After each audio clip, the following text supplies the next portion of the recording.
우리와 같은 죄인을 구원하시기 위해 이 땅에 오신 예수님께서는 공생의 사역 기간 중에 많은 도전을 받았습니다. 어제 본문에서 살펴보았듯이 종교 지도자들, 특별히 서기관과 이 바리새인들, 그들은 항상 예수님의 사역을 보면서 비난하였고 예수님의 트집을 잡고 그를 무너뜨리기 위해 노력을 했었죠. 이러한 관점에서 오늘 본문을 보게 되더라도 예수님을 향한 도전은 계속되고 있음을 알 수 있습니다. 본문 14절을 보면 그때에 요한의 제자들이 예수께 나와 이르게 됩니다. 그때에 라는 이 동사의 시제는 앞선 본문의 내용과 이어져요. 그러니까 세리 마태의 집에서 예수님이 이 세리들과 죄인들과 식사 교제를 할 때에 그때라는 것입니다. 그때 이미 바리새인들에 의해서 도전을 받았던 예수님께서는 이번에는 세례 요한의 제자들에 의해서 또 다른 도전을 받게 된다라는 것이죠. 이 세례 요한의 제자들은 왜 당신과 당신의 제자들은 금식하지 않느냐라는 거예요.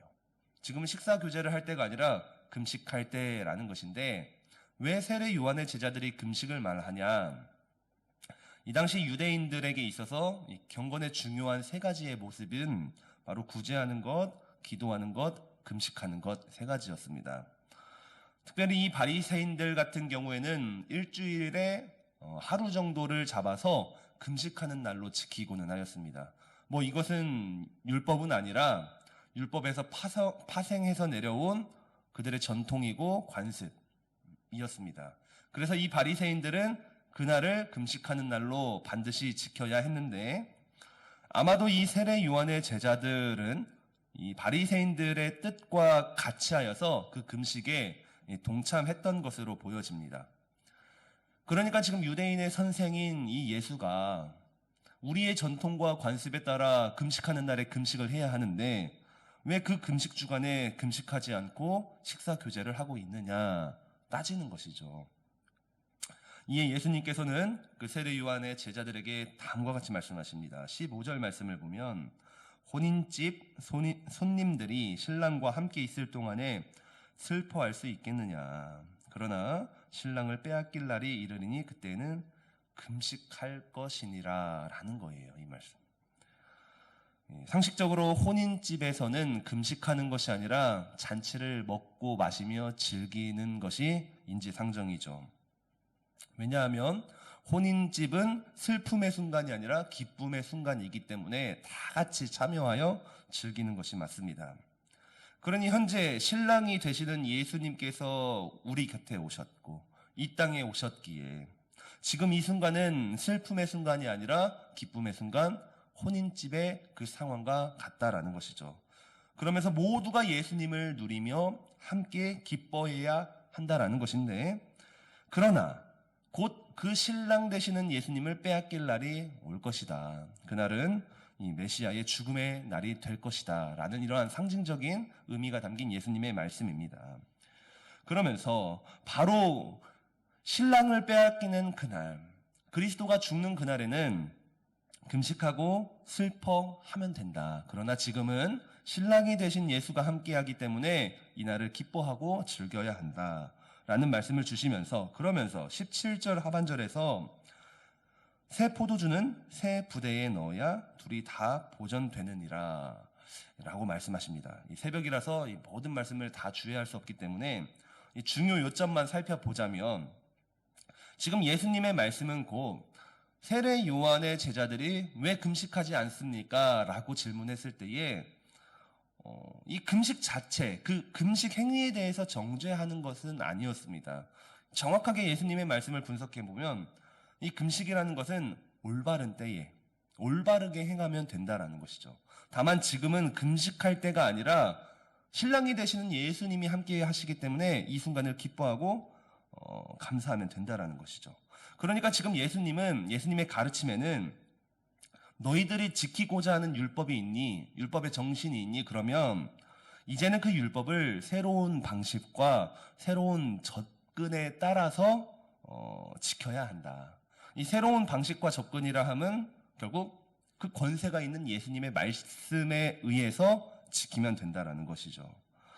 예수님이 누구입니까? 예수님 복음이시죠. 복음이 되시는 주님이 우리 곁에 오셨습니다. 복음이 지금 유대인 사회에 들어온 거예요. 복음이 유대 땅에 지금 성육신하여 오셨는데, 지금 율법주의로 굳어져 버린 유대인들의 마음, 그 유대인들의 삶에는 이 복음이 결코 맞지 않는다라는 것이죠. 지금 그들에게는 율법에서 파생된 율법주의, 그러니까 그 형식과 어떠한 조건과 그들의 행함이 중심이 된 것에 맞춰져 있기 때문에 지금 새로 오신 복음이 이들 곁에 왔는데 복음이 맞지 않는다라는 것이죠. 마치 낡아버린 가죽 부대에 새로운 수를 넣는다 하더라도 그 낡아버린 가죽이 감당할 수 없는 것처럼 맞지 않는다. 그렇기 때문에 지금 예수님의 권세에 담긴 복음이 선포되면서 이 복음은 결국 너희들이 지금까지 누리고 있던 그 모든 것에 의해서 해석되는 것이 아니라, 그러니까 예수님의 모든 행위가, 모든 말씀이 율법주의, 유대주의에 의해서 해석되면 안 되고 이제 새롭게 해석되어 적용되어야 한다. 라면서 그 너희들에게 필요한 것은 이제 믿음이다라고 말하고 있다라는 것이죠. 그래서 이 새로운 포도주는 새로운 가죽 부대에 담겨야 된다.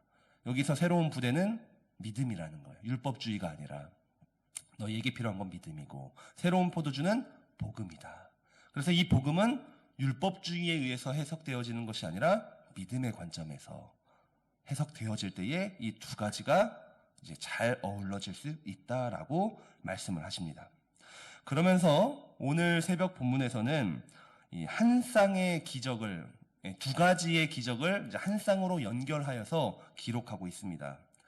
회당장 야이로의 딸과 12해를 혈루증으로 앓던 여인의 치유 사건, 이 두 가지 사건을 살펴볼 것인데, 이것을 그냥 살펴보는 것이 아니라 방금 지금까지 살펴보았던 예수님의 말씀, 새로운 포도주는 새로운 부대에 담겨야 된다. 그러니까 복음은 믿음에 담겨야 된다라는 관점에서 이 두 가지 사건을 한번 살펴보도록 하겠습니다.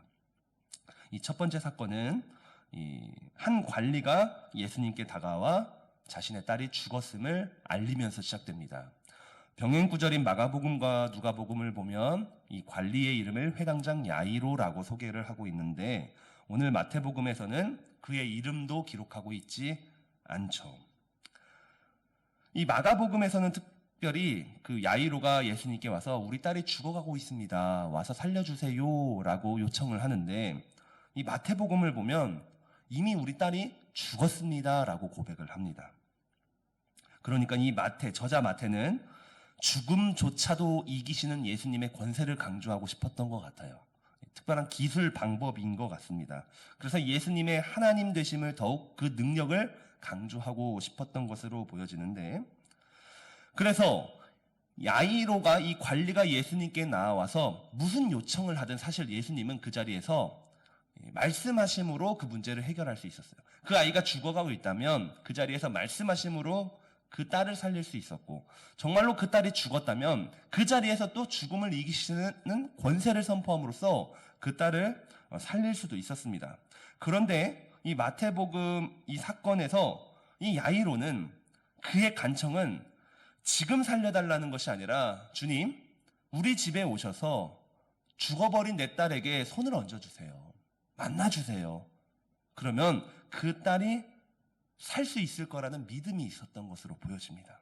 그래서 예수님은 다급한 그의 요청에 따라서 그의 집을 향해 가게 됩니다. 바로 이 이야기에서 관리의 요청이 믿음이라는 거예요. 그리고 예수님이 복음이라는 것이죠. 새로운 포도주가 새로운 부대에 담기는 상징적인 사건이라는 것이죠. 율법주의의 관점에서 보면은 예수님은 야이로의 집에 가면 안 돼요. 왜요? 딸이 죽었죠. 죽음은 부정하잖아요.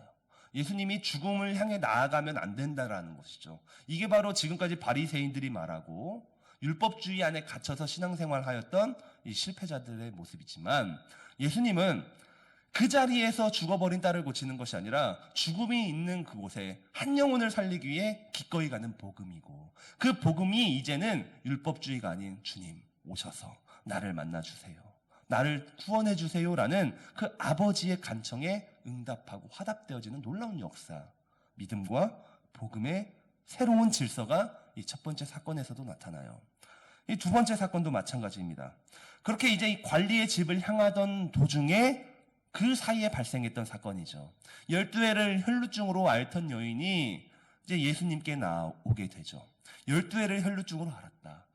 일평생 피를 흘리며 살았던 여인이에요. 부정한 여인이죠. 사람들의 틈에 섞여 살아갈 수 없었던 부정한 인생이 예수님이 지나간다라는 소식을 듣고 그 사람들 무리들 사이에 지나가 예수님 거독가라도 잡습니다. 그녀에게는 믿음이 있었죠. 내가 예수님 앞에 설 수 없고 이 많은 사람들 앞에 설 수는 없지만 그래도 이 권세가 있고 능력이 있는 이 예수님의 거독가라도 잡으면 내가 나음을 받을 것을 믿었다라는 거예요. 이 믿음의 새 부대가 이 혈루증 여인에게서도 나타나죠. 그러니 그 믿음 가지고 예수님의 거독가를 잡았을 때에 그 병이 즉시 낫게 되죠. 왜요? 예수님이 복음이기 때문이시죠. 마찬가지예요. 이게 율법주의 관점에서 보면 부정한 여인은 절대로 예수님 앞에 나올 수 없어요. 이 무리들 앞에 나올 수 없죠. 그러나 새로운 포도주는 새 부대에 담기는 놀라운 새로운 질서가 이렇게 또 열리게 됩니다. 22절 말씀을 보세요. 예수께서 돌이켜 그를 보시며 이르되 따라 안심하라. 내 믿음이 너를 구원하였다 하시니 여자가 그 즉시 구원을 받으니라. 믿음의 새 부대가 복음의 새 포도주를 받아들이게 되는 또 다른 상징적인 사건이라는 것입니다. 사랑하는 성도 여러분, 지금 예수님께서는 공생의 사역을 하면서 거듭 서기관과 바리새인들과 심지어 세례 요한의 제자들에게까지도 율법의 도전을 받고 계세요. 예수님의 사역에 의문을 가지고 그를 책잡기 위해, 그를 넘어뜨리기 위해 많은 도전을 받았지만 그에 대한 도전에 대한 예수님의 대답은 이 새로운 시대에는 새로운 질서에 의해서 역사될 것을 선포하고 있다라는 것입니다. 그렇기 때문에 주님 앞에 믿음으로 나온 이들에게는 예수님은 능히 복음으로 역사하신 것입니다. 믿음이 있는 자들에게는 그 믿음에 걸맞는 새로운 포도주인 복음을 허락하셨다라는 것이죠. 이것이 바로 저와 여러분, 오늘 우리가 살아가고 있는 신앙의 질서라는 것입니다. 그렇기 때문에 교회는 오직 믿음, 오직 복음을 말할 수밖에 없는 거예요. 오직 믿음과 복음이 없이 다른 것은 사실은 불순물이죠. 곁가지 것들이죠. 이 믿음과 복음이 없이는 그 어떠한 능력이, 이 복음 없이는 그 어떤 능력을 우리가 체험할 수 없다라는 것입니다. 그렇다고 우리가 오해하면 안 될 것은 무엇이냐?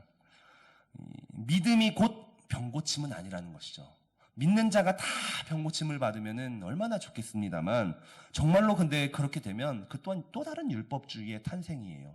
뭐 예를 들어서 금식 행위 자체가 믿음이 될 수 없는 것처럼, 우리의 헌신 자체가 믿음이 될 수 없는 것처럼, 이건 또 다른 이야기입니다. 중요한 것은 정말로 우리의 깊은 좌소를 돌아보며 내가 정말 주님을 신뢰하고 있는가라는 그 믿음입니다. 이 신뢰한다라는 것은 이 믿음에 있어서는 나의 열심이나 나의 행위나 나의 어떠한 노력이 들어갈 수 없다라는 것이죠. 오직 나는 연약하지만 그러나 내가 믿는 주님의 한계성을 내가 지워버리고 그 주님은 모든 것이 가능합니다. 나의 아픔도 아시기에, 나의 연약함도 아시기에, 나의 죄성도 아시기에 그 복음이 되시는 주님은 정말로 내가 믿음으로 나아갈 때에 나의 인생을 변화시켜 주시고 나를 치유하여 주시고 나와 함께하여 주심을 온전히 믿는다는 신뢰라는 것이죠. 그러한 믿음을 구하시면서 오늘 하루도 주 안에서 승리하는 복된 하루가 되기를 간절히 소망합니다. 아멘.